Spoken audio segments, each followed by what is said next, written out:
श्रीमद्वाल्मीकिरामायणं सुन्दरकाण्डं त्रयोदशः सर्गः मारुतिनिर्वेदः। विमानात्तु सुसंक्रम्य प्राकारं हरिपुङ्गवः हनुमान् वेगवानासीद्यथा विद्युद्घनान्तरे सम्परिक्रम्य हनुमान् रावणस्य निवेशनम् अदृष्ट्वा जानकीं सीतामब्रवीद्वचनं कपिः भूयिष्ठं लोलितालङ्का रामस्य चरता प्रियं न हि पश्यामि वैदेहीं सीतां सर्वाङ्गशोभनां पल्लवानि तटाकानि सरांसि सरितस्तथा नद्यो नूपवनान्ताश्च दुर्गाश्च धरणीधराः लोलिता वसुधा सर्वा न तु पश्यामि जानकीम् इह सम्पातिना सीता रावणस्य निवेशने आख्याता गृध्रराजेन न च पश्यामि तामहं किं नु सीताथ वैदेही मैथिली जनकात्मजा उपतिष्ठेत विवशा रावणेन हृता बलात् क्षिप्रमुत्पततो मन्ये सीतामादाय रक्षसः बिभ्यतो रामबाणानाम् अन्तरा पतिता भवेत् अथवा ह्रियमाणायाः पथि सिद्धनिषेविते मन्ये पतितमार्याया हृदयं प्रेक्ष्य सागरं रावणस्योरुवेगेन भुजाभ्यां पीडितेन च तया मन्ये विशालाक्ष्या त्यक्तं जीवितमार्यया उपर्युपरि वा नूनं सागरं क्रमतस्तदा विवेष्टमाना पतिता समुद्रे जनकात्मजा आहो क्षुद्रेण चानेन रक्षन्ती शीलमात्मनः अबन्धुर्भक्षिता सीता रावणेन तपस्विनी अथवा राक्षसेन्द्रस्य पत्नीभिरसिते क्षणा अदुष्टादुष्टभावाभिः भक्षिता सा भविष्यति सम्पूर्णचन्द्रप्रतिमं पद्मपत्रनिभेक्षणं रामस्य ध्यायति वक्त्रं पञ्चत्वं कृपणागता हा रामलक्ष्मणेत्येवं हायोध्ये चेति मैथिली विलप्य बहुवैदेही न्यस्तदेहा भविष्यति अथवा निहिता मन्ये रावणस्य निवेशने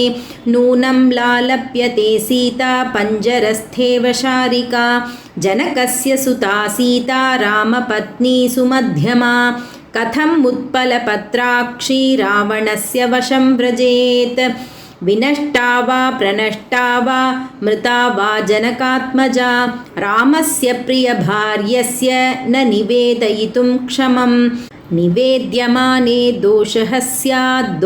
स्याद्निवेदने कथं नु खलु कर्तव्यं विषमं प्रतिभाति मे अस्मिन्नेवं गते कार्ये प्राप्तकालं क्षमं च किं भवेदिति मतं भूयो हनूमान् प्रविचारयन्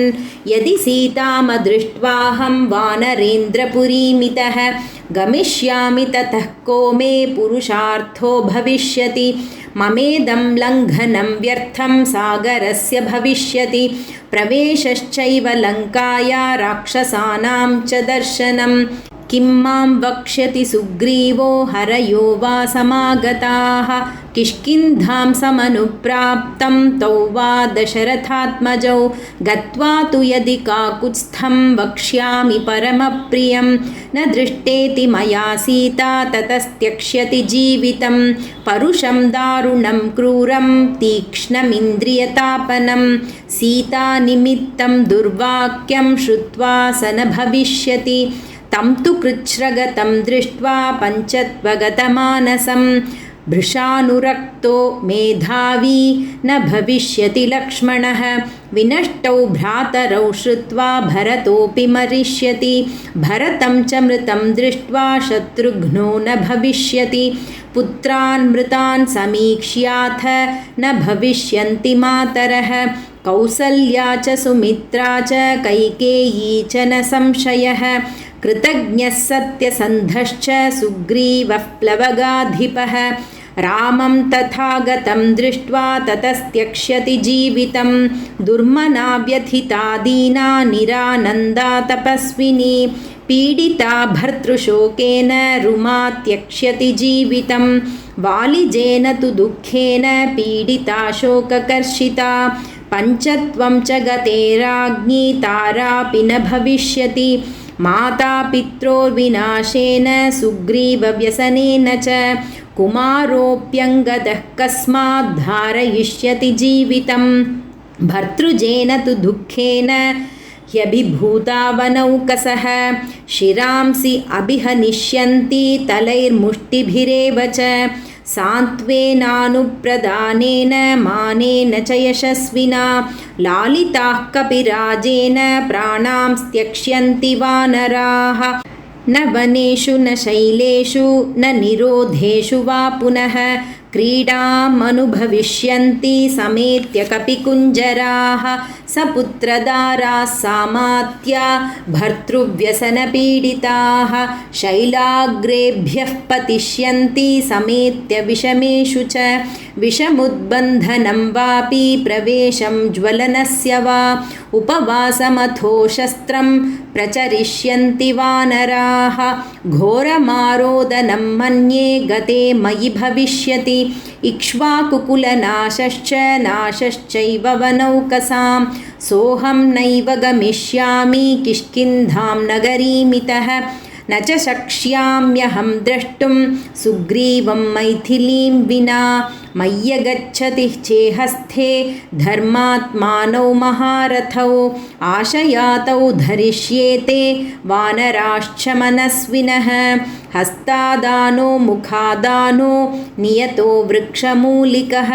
वानप्रस्थो भविष्यामि यदृष्ट्वा जनकात्मजां सागरानुपजे देशे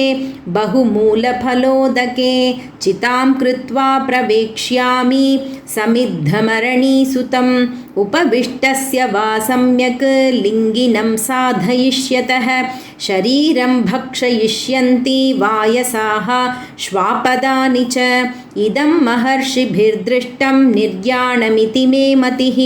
सम्यगापः प्रवेक्ष्यामि न चेत् पश्यामि जानकीं सुजातमूला सुभगा कीर्तिमाला यशस्विनी प्रभग्ना चिररात्रियं मम सीतामपश्यतः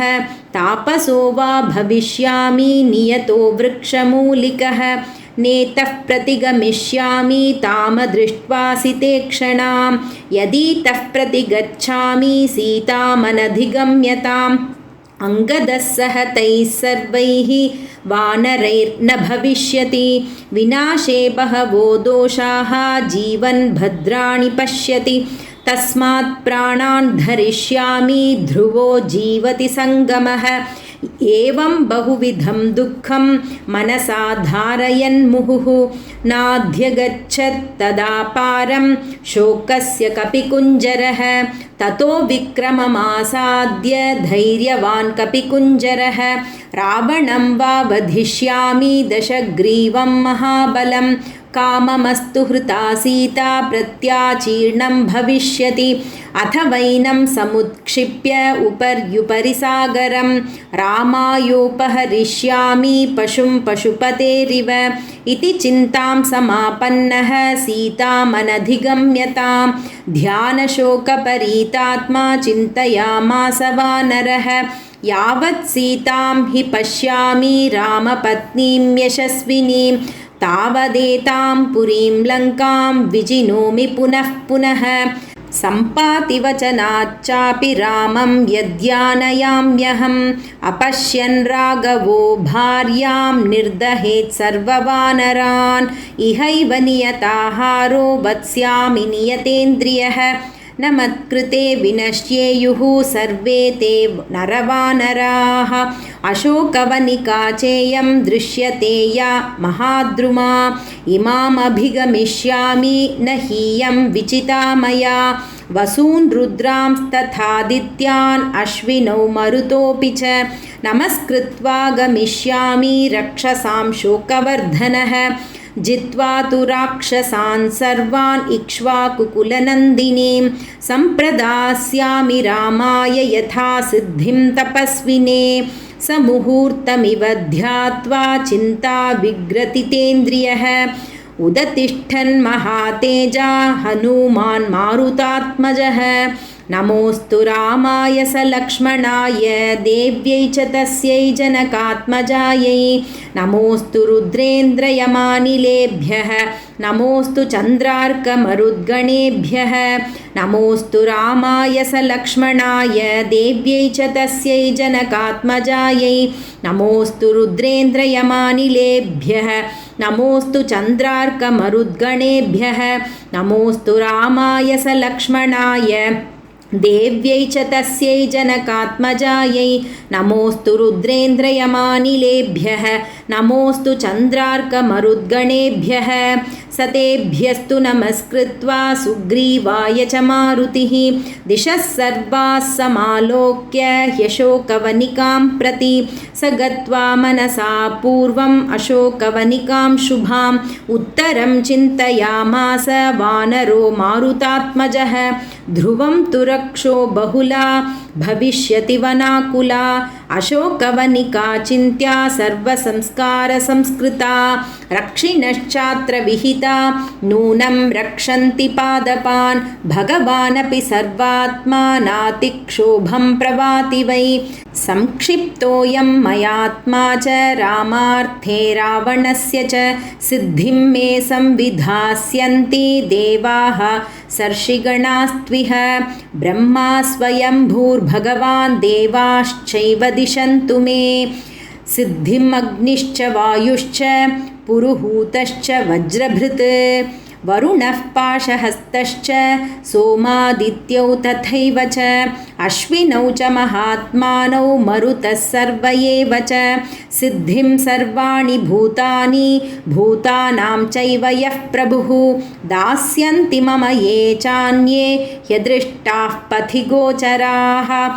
तदुन्नसं पाण्डुरदन्तमव्रणं शुचिस्मितं पद्मपलाशलोचनं द्रक्ष्ये तदार्यावदनं कदान्वहं प्रसन्नताराधिपतुल्यदर्शनं क्षुद्रेण पापेन नृशंसकर्मणा सुदारुणालङ्कृतवेषधारिणा बलाभिभूता ह्यबला तपस्विनी कथं नु मे दृष्टिपथेद्य सा भवेत् इत्यार्षे श्रीमद् रामायणे वाल्मीकि आदिकाव्ये श्रीमत्सुन्दरकाण्डे 13 सर्गः।